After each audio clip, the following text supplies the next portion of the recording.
Hello, everybody, and welcome back to Let Down Your Fear. Appreciate you tuning in. Wanted to start this video, first of all, by saying thank you so much to so many of you that have engaged with the first video that I put out, I guess, about a week ago now. You know, one of my biggest fears in starting this channel was that the dialogue and the conversation would turn dogmatic, that we wouldn't be able to exchange thoughts and feelings with each other. And I've been really encouraged so far by reading many of your comments. Overwhelmingly, they've been very honest and very transparent and very real. And I really appreciate that. And, you know, I think that's one of the things I was talking with my wife about was now that I'm no longer a Jehovah's Witness, when I'm engaging with somebody or talking with them about the Bible, maybe some of you are familiar with this. I was always in this mode where I was prepared to pounce on an opportunity to correct somebody. I was looking for holes in their doctrine or listening for opportunities where I could correct them and teach them the truth. One of the most beautiful things now is I put myself in a position to be taught. And even if I disagree with somebody from a doctrinal standpoint,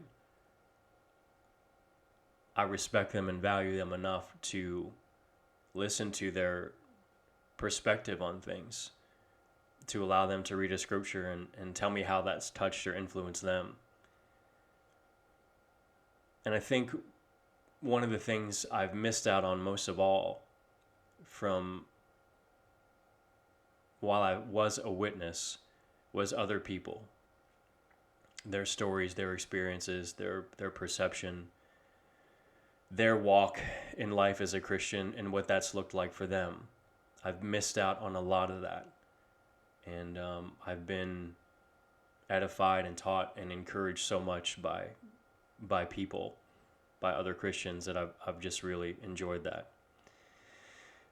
So as promised, I wanted to hop on this morning and talk to you all a little bit more about my background, being raised inside of the organization.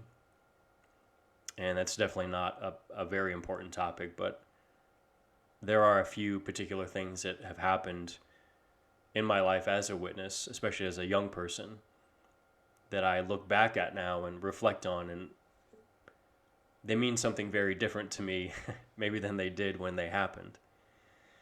So I think it makes sense logically probably to go all the way back and tell you about how I was introduced to the organization. As you know, I was born and raised inside. I'm a second generation. My parents were baptized essentially right before I was born. I don't get the sense in talking to my parents that either one of them really studied the Bible in any kind of great detail prior to coming into the organization. My father was introduced to Jehovah's Witnesses by a coworker. This coworker was called upon by a pioneer couple in our congregation that I will refer to for the rest of this video as EO and LO. EO and LO were the type of people in the congregation that have been old as long as I've known them. If that helps paint a picture at all. From the time I was a kid, they were old. And I think they turned into my spiritual grandparents, if you will. Being a young person growing up, I really had very little interaction with extended family. We were definitely in a bit of a bubble. I remember having family come to visit, cousins, aunts, and uncles, and things like that, and never really even hearing of the people that were coming. And I would see them, they'd come for a long weekend maybe, and then we wouldn't see them again for years. You know, we never did family reunions. My grandparents on either side of my family, you know, seeing them was really sporadic. You know, years could go by before we would visit, so I didn't have a connection with them. So EO and LO were definitely my spiritual grandparents. There's no doubt about that. I looked for their praise and support. I wanted to make them happy. And, you know, I think for my parents too, there was probably an element of that. I know that both of them came from very abusive, not very loving homes where structure and predictability didn't exist at all. So I think that for my parents, Io and Ello were kind of their spiritual parents. And I think that they looked for their praise and for their support. So they were kind of these figures in the organization that supported them and guided them and corrected them, when they felt like things were not being done right. The first memory I want to share with you is one from when I was probably 7, 8 years old, I imagine. We came home from a meeting one time, and it was one of those really hard-hitting ones where the speaker makes it very clear there was a line in the sand. You're either with us or against us. If you want to be in paradise, you want to survive Armageddon, this is what the instructions look like. And if you don't live up to this, you're not going to make it, period. It was just very cut and dry. Now, I will give you this, that I think the messaging has softened to some extent as I've gotten older. In the early 80s, I think it was a lot more pointed, and I may be off, but that's just the experience that I have, how I see it. I remember coming home from that meeting and being in my bed as a kid, and something clicked inside of my head, and I was very distraught and crying and very afraid, because I think the gravity of this whole thing finally in my little brain clicked, and I understood what was on the line.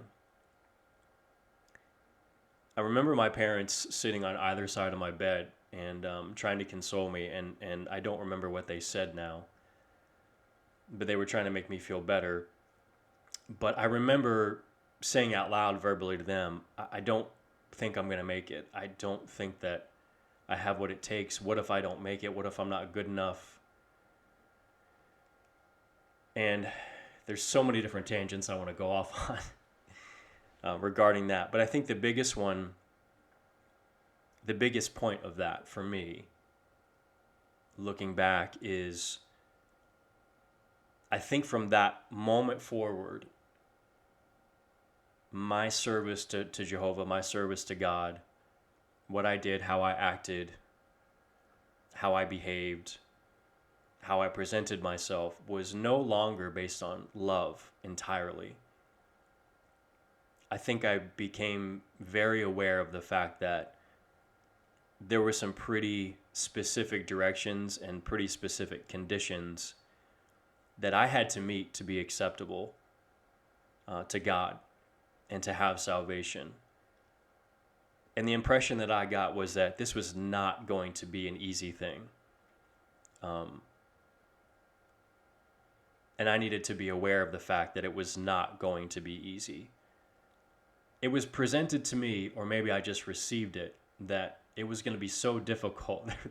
There's a pretty good chance mathematically that I wasn't going to make the cut. And that's how it felt. And I think from that point forward, the idea, of serving God entirely based on love and not fear, just once you have that realization, how could you possibly serve entirely out of love? Human beings are naturally, I think, very selfish. And although we learn to control that to some extent as we get older, we're always thinking about our own skin. And I think when you are taught the lesson that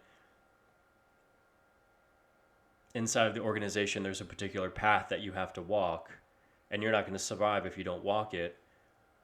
Well, now it just changes your perspective on things. It changes your relationship with God. At least it did for me. And I think it's so interesting now looking back on that for a number of reasons. But one is I remember being older and going door to door and telling people, the difference with witnesses versus other religions is that we serve God out of love, I serve God out of love. It's not fear. And I guess what I was talking about when I did that was the idea of hellfire, of, Dante's version of people being turned on a spit and the devil dangling your favorite sandwich 3 inches from your face for eternity, and you not having arms, or you'll never get a chance to eat it. You know what I mean? Just torture and brimstone and screaming and all that stuff. And it's so interesting to me now, because leaving the organization, it has occurred to me that I think most witnesses have not studied or are not aware of the Protestant Reformation, of the fact that the beliefs of Catholicism do not represent the beliefs of Christians entirely. There are plenty of individuals out there that disagree with the doctrine of hellfire, or agree with the doctrine but interpret it a very, very different way than say the Catholic Church might. And I think it's a little bit hypocritical. I was a little bit hypocritical saying that I served God out of love but not out of fear. I definitely served God out of love, but I definitely served God out of fear. They coexisted inside of me. There's no way around that. And I know that because when I think back to times when it was Saturday morning, time to go out in field service, or time to go to the meeting, or time to go to the convention, especially with the family. It's such an ordeal. It's so stressful. At a certain point, I stopped going and doing those things, and it was pretty early because my heart drew me to them. It wasn't because I wanted to make my father happy. It wasn't because I wanted to build my relationship with him. In the back of my mind, there was always this stick, which was way bigger than the carrot.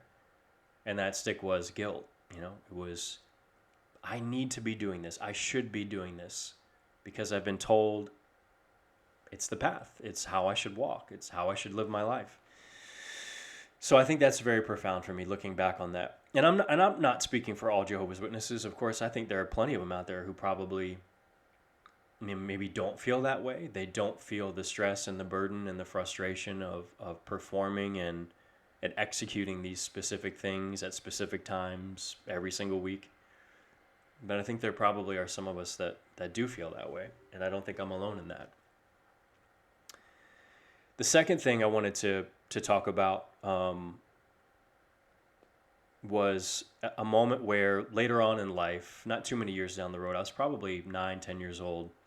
EO and LO, my spiritual grandparents, EO brought me into the B school, and I'll never forget this. And she put me on her lap and she said, LO and I have been watching you for a while now, and you weren't commenting, your behavior wasn't great at the meetings, you weren't doing so hot, but we've noticed you've really been trying to do better, and we appreciate what it is that you've been doing.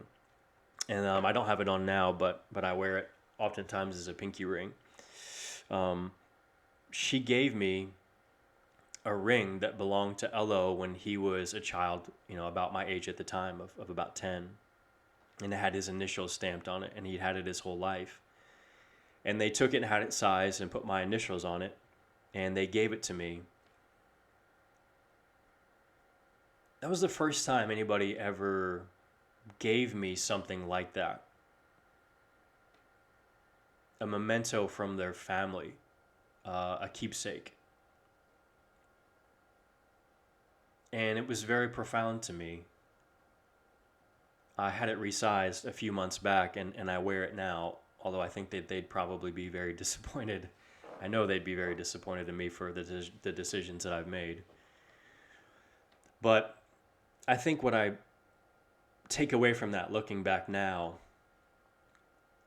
is not negative in its entirety, but I think, again, it was one of those learning moments for me where I understood that my being accepted by people in the congregation, especially the older ones, those that were an example, was going to be quite conditional. And that I was being observed, I was being graded. And when I did well, I'd be rewarded. And when I didn't do well, according to the organization, there would be consequences for that.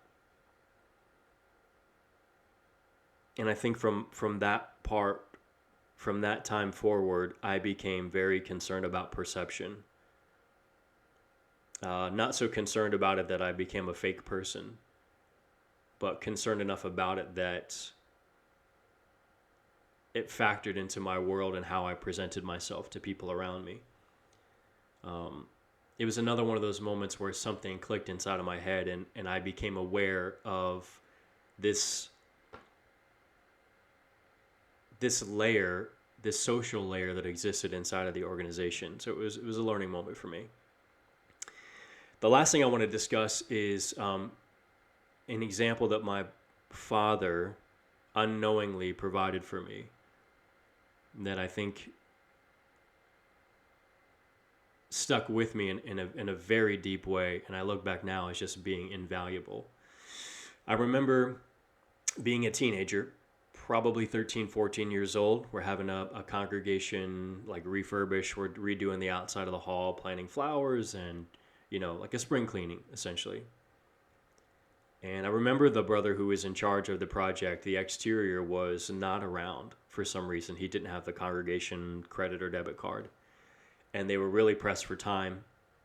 And so my dad volunteered to drive to a hardware store or some nursery nearby and buy all the flowers and trees and stuff out of his pocket and then bring them back. And he had a discussion with the brothers, and they're like, yeah, we'll reimburse you. It's no problem. Just let's get the project moving. If you're willing to do that, that's great.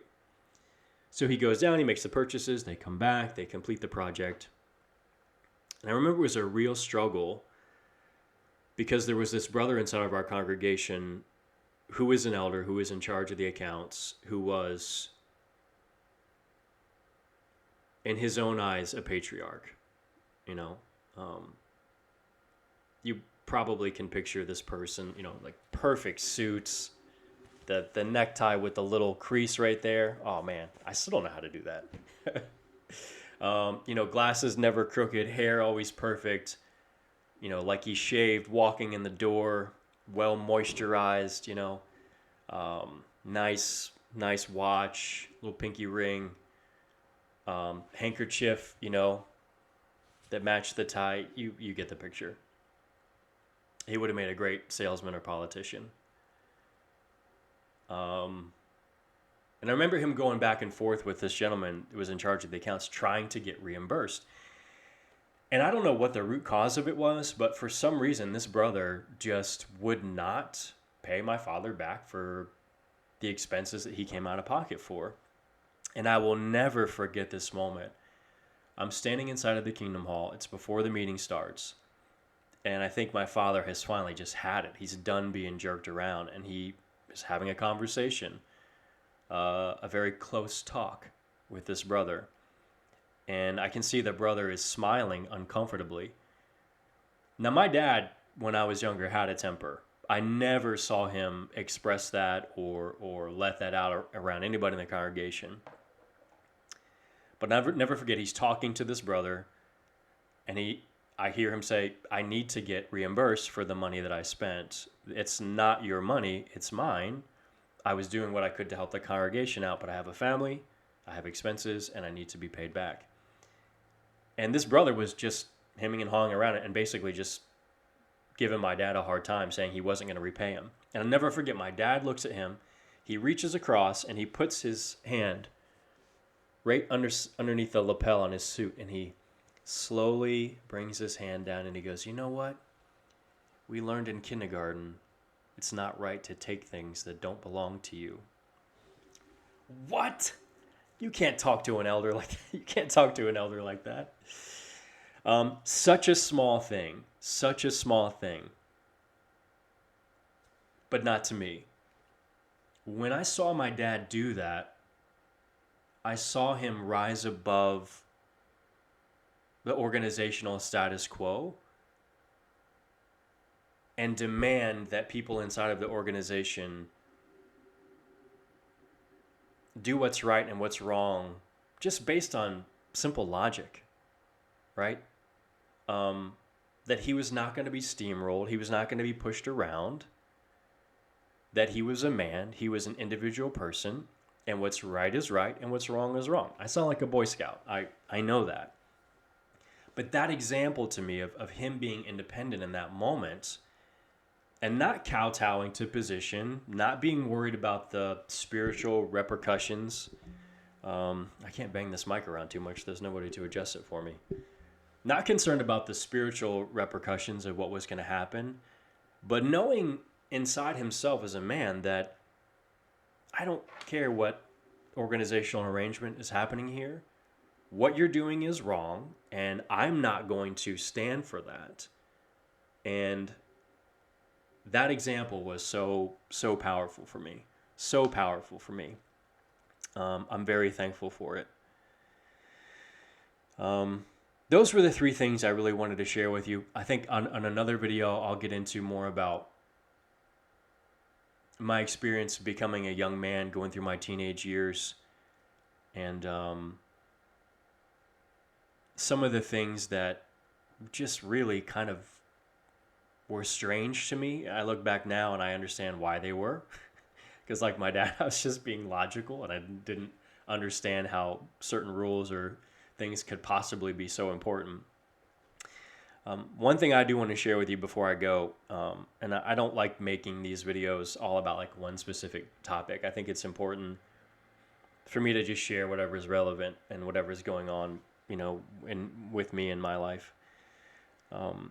For those of you who are inside the organization still, who are thinking about leaving, I want to tell you about the emotional impact that comes from leaving the organization. When this all started, I was the one in my family that started it. I mean, that's just how it took place. I was the one who started asking hard questions and buying books and doing research and digging into the context behind particular scriptures. It came to a point, and it was actually shockingly fast, that I realized on an individual level, I simply could not stay inside of this organization. I could not do it. And I felt a responsibility to lead my family out of it as well. Now, I imagined, admittedly, that it would be difficult, it would be hard, there would be a cost. But I had no idea just how heavy the cost would be. In my own mind, as a man, as a father, as a husband, I imagined that I could be this Mr. Brightside, silver lining, bottomless well of joy and compassion and understanding and encouragement, to the point where no matter what my wife and no matter what my kids were going through, my wife, being insulted by her parents, being thrown out of their house, her friends telling her that they're not going to speak to her anymore unless she talks to the elders and confides in them sending letters to her saying that they knew it was just a matter of time before I wore her down as an apostate and took her out of the organization. When I look at how my kids have been shunned, although they've done nothing wrong, their friends won't text them or talk to them anymore. I imagine that I would be this resource that would be so strong that I'd have enough in the tank to just give to them and not fix it, but make it bearable, make it manageable. And this is what I'll tell you, I was wrong. Full transparency, the overwhelming emotion that I've experienced from leaving the organization is gratefulness. I'm grateful to have the freedom and the responsibility to read God's word as it's written, to figure out who I am as a Christian individually, to figure out what my walk with Christ is going to look like. And yes, to help lead my family to have that same experience. There are days where I can't put my Bible down. All I want to do is read it and study it and watch YouTube videos and do research. I can't get enough. And then there are other days where I can't even open a Bible. I don't want to talk about anything to do with religion or Christianity or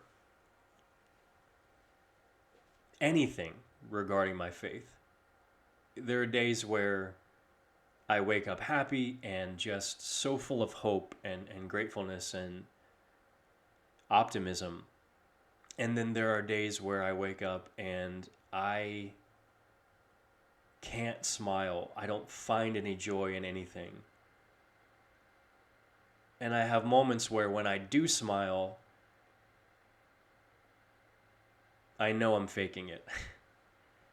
And I'm forcing it with a hope that maybe by putting on a happy face, it'll somehow change what's happening on the inside, but it doesn't. And I know that it'll get better. I know that with time, things will soften, things will heal. I'll figure out what my purpose is. My family will be better off ultimately. And my grandkids will be better off, and my great-grandkids. But it doesn't change the fact that it hurts now. And as a dad and as a father, you always want to be able to fix things, right?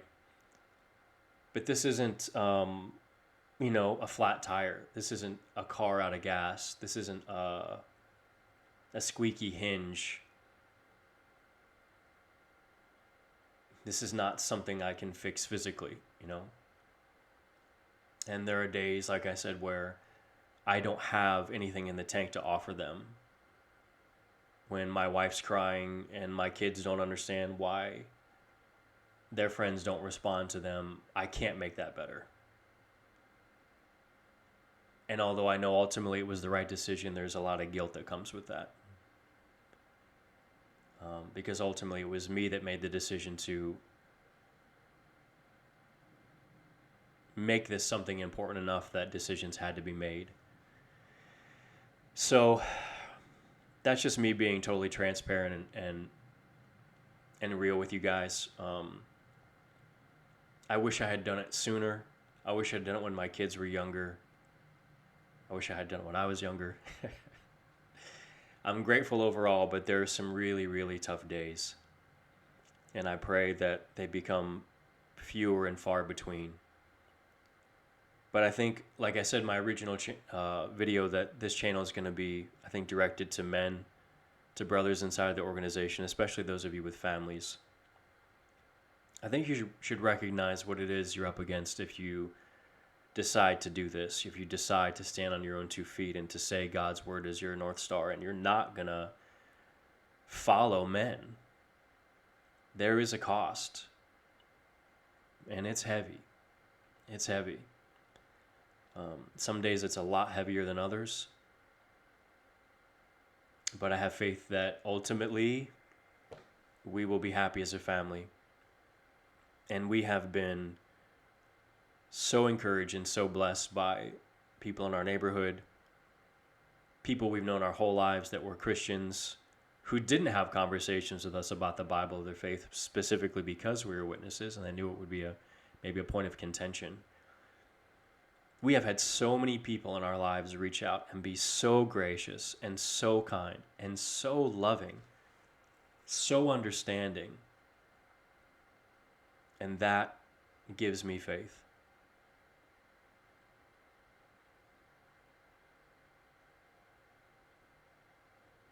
Yeah. Anyway, appreciate you guys tuning in. Thank you again so much for your comments and the likes and the shares and whatnot. I'll hop on again sometime soon and share another video with you guys. Thank you so much for tuning in again. I hope you guys have a great week. See you later.